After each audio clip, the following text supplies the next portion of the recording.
السلام علیکم دوستو، حجاز مقدسہ مسلمانوں کا وہ روحانی مرکز ہے جہاں مسلمان حج و عمرے کی ادائیگی کرنے ہر سال آتے ہیں، کیونکہ پیغمبر اسلام صلی اللہ علیہ وسلم نے اس جگہ کو وہ حیثیت عطا فرمائی کہ یہ رہتی دنیا تک بابرکت جگہ بن گئی۔ مگر دوستو، آل سعود کی حجاز مقدسہ کی حکمرانی سنبھالنے کے بعد سے ایسی تبدیلیاں آئیں جن کا ذکر کرنا بھی آسان نہیں۔ سب سے بڑی تبدیلی اس جگہ کا نام حجاز مقدس سے سعودی عرب ہو جانا ہے۔ ایک اور نئی ویڈیو کے ساتھ آپ کو ہمارے چینل روحانیت میں خوش آمدید۔ حال ہی میں کچھ سال قبل ولی عہد محمد بن سلمان کے بادشاہت سنبھالنے کے بعد ہم نے اس مقدس زمین پر یورپی طرز کی وہ نمایاں تبدیلیاں دیکھیں جو عرب سرزمین کے بارے میں کوئی تصور بھی نہیں کر سکتا۔ جوئے، فحاشی کے اڈے، dance club, cinema, musical concert, fashion shows, عورتوں کی بے پردگی جیسی لعنت کو جدت اور بدلاؤ کے نام پر کیا جا رہا ہے، جس کا مقصد دوسرے مسلم ممالک کو اس پیغام سے آگاہ کرنا ہے کہ ان کے راستے کی سب سے بڑی رکاوٹ صرف اسلامی نظام ہے، کیونکہ ترقی کے لیے سب سے بہتر مغربی نظام ہے۔ اس سے قبل یہی سب UAE نے کیا، مگر اب یہی سب سعودی عرب کر رہا ہے۔ محمد بن سلمان نے مزید کہا کہ اس کا مشن ابھی پورا نہیں ہوا، کیونکہ وہ سعودی عرب کو اگلا یورپ بنانے جا رہا ہے، جہاں انہی لوگوں کا کلچر اور انہی لوگوں کا نظام ہوگا، اور اسی مقصد کے لیے اسرائیلی انویسٹمنٹ سے نیوم سٹی، دی لائن سٹی اور حال ہی میں اناؤنس کیا جانے والا تبوک کا شہر، جس کی دیواریں شیشے کی ہوں گی، جیسے پروجیکٹ دھڑا دھڑ تعمیر کیے جا رہے ہیں۔ اور افسوس کی بات یہ ہے کہ اسلامی ورثہ اور اسلام کی تاریخ ایک ایک کر ختم کی جا رہی ہے، اور سب سے زیادہ افسوس یہ ہے کہ وہ علماء جنہوں نے ان سب کے خلاف آواز بلند کرنا تھی، ان کی آوازیں ریال اور ڈالرز کی چمک نے مکمل طور پر بند کر دی ہیں۔ نہ صرف خاموشی بلکہ سسٹم کا حصہ بن کر وہ اسے سپورٹ بھی کر رہے ہیں، اور جو اس سسٹم کا حصہ نہیں بنتے انہیں راستے سے ہٹا دیا جاتا ہے، اور سعودی حکومت یہ کام ایک لمبے عرصے سے کر رہی ہے۔ کچھ ٹائم پہلے ریاض سیزن کو پروموٹ کرنے کے لیے ایک ویڈیو شائع کی گئی، جس میں ہم دیکھتے ہیں کہ سابقہ امام کعبہ، جو کہ پہلے سیاہ فام امام کعبہ بھی تھے، اس ویڈیو کے ذریعے ریاض سیزن کو پروموٹ کر رہے تھے۔ اس ویڈیو میں ہم انہیں دیکھتے ہیں کہ وہ دوربین سے اپنے فوجیوں کو دیکھ رہے ہیں، جبکہ دوسرے سین میں ان کے ساتھی فوجی انہیں زخمی حالت میں لے کر جا رہے ہیں۔ اس ویڈیو کے منظر عام پر آنے کے بعد لوگوں نے ان پر خوب تنقید کی اور کہا کہ جن لوگوں نے ان سب حرکات کو روکنا تھا وہ اب خود اس کا حصہ بنتے جا رہے ہیں۔ اس بارے میں جب فلم کے پروڈیوسر سے پوچھا گیا تو انہوں نے کہا کہ ایسا سب کچھ انہوں نے جان بوجھ کر کیا تاکہ زیادہ سے زیادہ لوگوں کی توجہ حاصل کی جائے، کیونکہ آپ جانتے ہیں کہ عام طریقے سے کمرشل بنا کر اسے وائرل کرنا اتنا آسان نہیں ہوتا۔ اسی وجہ سے کسی متنازع شخصیت یا اسکینڈل کے شامل کرنے سے وہ لوگوں میں زیر بحث آتی ہے، اور اس طرح اس کی مفت پروموشن ہوتی ہے، اور یہی فارمولہ فلم انڈسٹری اور ٹی وی انڈسٹری کئی سال سے استعمال کرتے چلے آ رہے ہیں۔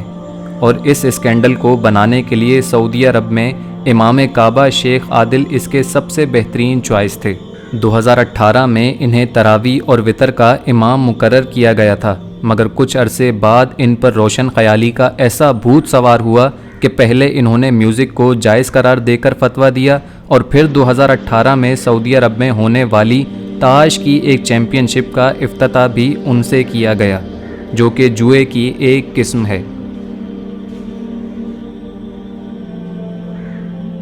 سعودی انٹرٹینمنٹ اتھارٹی یہ کام ملک میں کر رہی ہے، جس کی پروموشن کے لیے شیخ عادل بن سالم القلبانی کی خدمت لی جا رہی ہیں، تاکہ مذہبی طور پر لوگوں کا برین واش کیا جا سکے، اور اب انہیں ریاض سیزن کے پروموشن میں دیکھا گیا ہے۔ ریاض سیزن ایک انٹرٹینمنٹ فیسٹیول ہے جسے ہر سال منعقد کیا جا رہا ہے۔ اس کا مقصد فیشن ماڈلنگ، ڈانس پرفارمنس اور دیگر کاموں سے فحاشی کو پروموٹ کیا جا سکے، اور لوگوں کو بھی انہی چیزوں سے متاثر کر کے اسلام کو بھلا دیا جائے۔ اس حرکت پر اس شخص نے بجائے شرمندہ ہونے کے ٹویٹر پر ٹویٹ کر پوچھا کہ کیا آپ کے خیال میں ہالی ووڈ میں جا سکتا ہوں؟ اس کے بعد وہ عوام جو اس شخص کی اس حرکت پر پہلے ہی برہم تھی وہ ان پر برس پڑی، کیونکہ یہ رنگین مزاج شخص وہ پہلا امام کعبہ ہے جس کا اپنا ٹک ٹاک اکاؤنٹ بھی ہے۔ اپنی انہی حرکتوں کی وجہ سے بہت سے امام کعبہ ان کے خلاف فتوے جاری کر چکے ہیں اور اب یہ سعودی عرب میں ایک متنازع شخصیت کی حیثیت سے جانے جاتے ہیں۔ لیکن حال ہی میں انہیں American gangster Harley Davidson bike پر مختلف بیجز سے بھری جیکٹ کے ساتھ جینز پہنے روڈ پر دیکھا گیا، جو کہ سیدھا سیدھا امریکن کلچر کی پروموشن تھی اور سعودی بادشاہوں کے اس پلان کا حصہ تھی جس میں وہ امریکن کلچر کو سعودی عرب میں عام کرنا چاہتے ہیں۔ اور یہ شخص اپنے امام کعبہ کے اس عہدے کی توہین کر رہا ہے جو اللہ نے اسے اعزاز کے طور پر بخشا۔ ناظرین، اس طرح کی حرکتیں آپ ایک عام لبرل سعودی شہری سے بھی ایکسپیکٹ نہیں کر سکتے جو اب یہ شخص کر رہا ہے، مگر اب اس طرح کی مذہبی شخصیات یہ سب کریں گی تو آہستہ آہستہ یہ سب کچھ لوگوں کے لیے انسپریشن بن جائے گی، کیونکہ سعودی حکومت تو خود تقریباً 90% اسلامی ورثے کو ختم کر کے اس مقصد میں کامیاب ہو چکی ہے۔ مگر واضح رہے کہ جو قوم اپنی تاریخ بھول جائے وہ صفحہ ہستی سے ہی مٹ جاتی ہے،